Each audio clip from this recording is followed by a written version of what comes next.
we got back from the Appalachian Trail, Benjamin was lucky enough to already have a job at a title and escrow company that Robin, who is his aunt, used to work for and actually basically ran. So he already had that job lined up. I went back to New Adventures with Tyler, who, you know, loves cinder blocks and getting into windows and dressing like a doctor. And I was there for a little bit, but eventually Benjamin convinced me to go to the vampire, life-sucking job that is title and escrow. And I was there for a year and a half, and I saw why Benjamin was so miserable, because I was miserable. So I understand why he sucked me into it. It was a chance for us to really help Wandering Aesthetics grow, but it was just a terrible job. Nothing to do with the boss or anything like that, just like the work itself was just awful. So thankfully, at the beginning of 2015, Benjamin, through his cunning and through his connections, was gifted a new job. And that was working with the Akronist, thanks to Chris Miller. He blossomed in that job. Finally, he could be creative. He could connect with the people in Akron that he wanted to connect with instead of people in Parma, which, no offense, but Parma is, yeah. So, I just wanted to shout out the birthday boy one more time. Thank you, Chris, for really helping Benjamin transform. Benji helped me more than I ever helped him. So. That's beautiful. That's what good friends are for. So speaking of good friends, segue. Some of you have probably heard tell of 150 North Rose. 150 North Rose is where Benjamin Rexroad, Kyle Jozsa, Jeff Clem, and Kevin Clem all lived together for an entire year of amazingness. It was beautiful. 150 North Rose, though, as happens, had to come to an end. And this really is a story about the ending of our time at 150 North Rose Boulevard in Highland Square. Something that you'll read or see is that this generation, millennials, even before Gen Xers, we do not really have rituals anymore that we go through. Yeah, we have marriage and maybe baptism, but really we've lost our sense of ritual, especially the rituals that take us from childhood into adulthood. Now, going into adulthood doesn't mean leaving your child nature behind. You keep it, but it's still a matter of growing up and learning that you have responsibility. So, some of us make our own rituals. And this story begins where it ends. A funeral march. Benjamin Rexroad and Kyle Jozsa, toe in toe, and I was holding a bundle of sticks. This bundle of sticks represented every memory from 150 North Rose. It represented all of the good times that we had had, all of the walks that Benji and I had gone on, every single thing that really made me know that I was loved by Kevin, by Jeff, by Benji. So going back, when I moved in to 150 North Rose, I was pretty heartbroken. That was right about when I had just recently broken up with my girlfriend, long-term girlfriend at the time, and I was searching for myself and searching really just to figure out what my place was in this world. And being in that house really helped.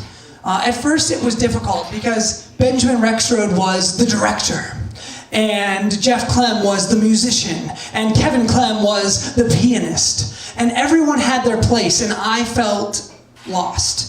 Like, who am I? What am I? I'm just like the person that's sleeping, you know, in the same place that all these amazing creative individuals are.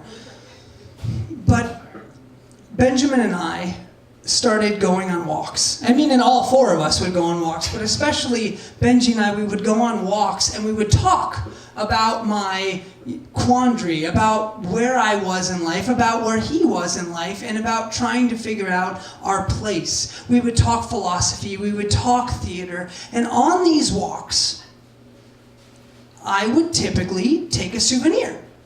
And that souvenir would be the finest stick that I found. And this stick I would take back to our house, and right beside our bedroom, which just so happened to be an old den, there was a nice little nook that was pretty much useless, but I was able to store all of my sticks. So, over the course of 12 months, you can really build up quite a stick pile, especially when you're going on walks almost every single night. So I had the finest stick pile in the entire Highland Square area, let me tell you.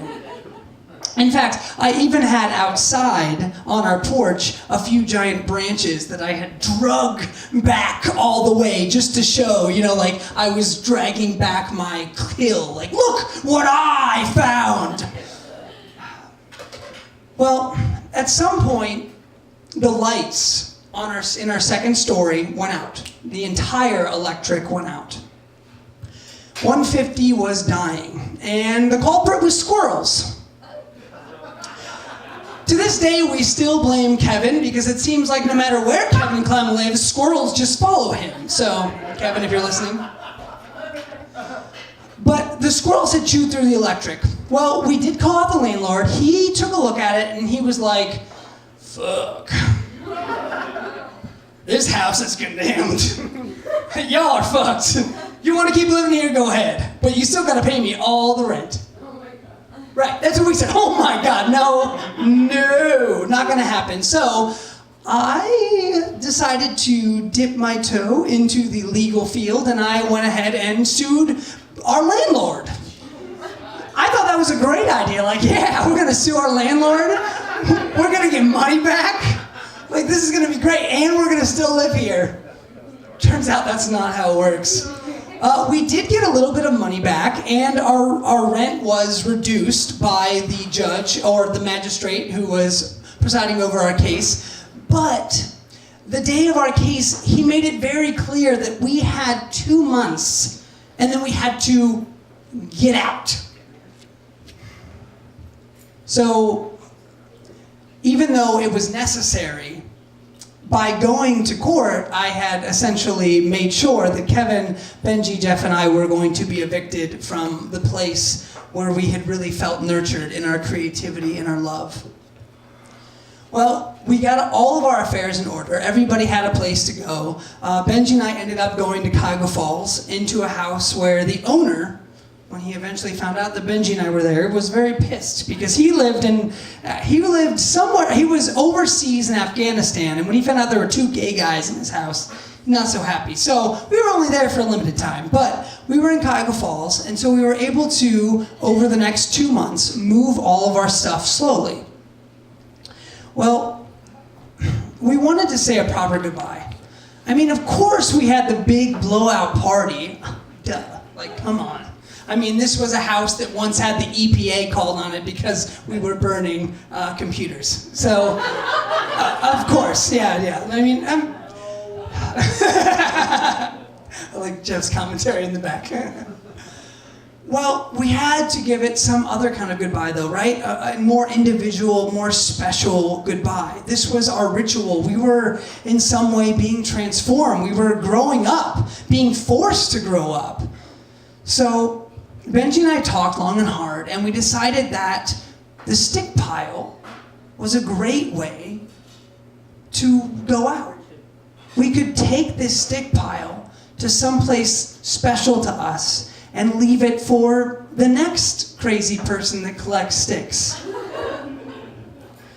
So on the very last day we were in the house, Benji and I collected the bundle of sticks, and it was quite an epic bundle. I think Benji had like half of it and I had half of it. And we walked all the way to the Triangle Park. The Triangle Park that we thought we would never visit again. The Triangle Park that we had been to many a night, that we had fallen in love, that we had done mushrooms in, that we had met Amy and Yakuza and Sharon, that we had really established ourselves. We took it to that park and we laid it at the foot of a tree. And in our own way, we said our little prayer. And we made it clear that even though we were leaving this house that meant so much to us, the house wasn't leaving us.